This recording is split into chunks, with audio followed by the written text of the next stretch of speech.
नमस्कार, आपण पाहत आहे भांडा फूड न्यूज. एका दमात भ्रष्टाचारी कोमात.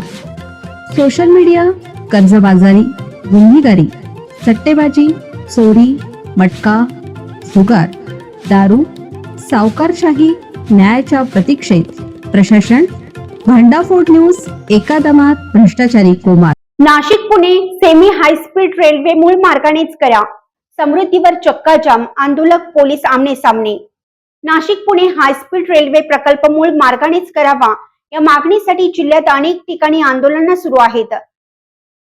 सिन्नर तालुक्यात गोंदेफाटा इथं आमदार सत्यजित तांबे यांच्या नेतृत्वाखाली समृद्धी महामार्गावर आंदोलन केलं गेलं.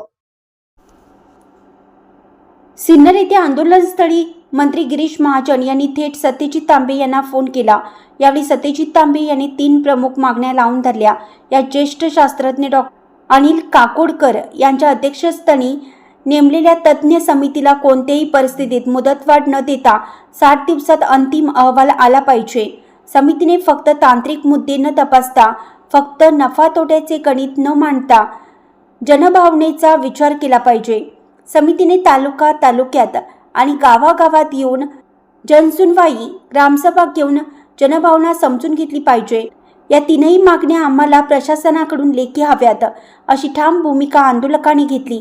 मुख्यमंत्री देवेंद्र फडणवीस यांनी शनिवारी रात्री फोनवरून सकारात्मक प्रतिसाद दिला, तर मंत्री गिरीशभाऊ महाजन यांनी यावर सरकार ठोस पावलं उचलेल असं सांगितल्याचं आमदार सत्यजित तांबे यांनी म्हटलं.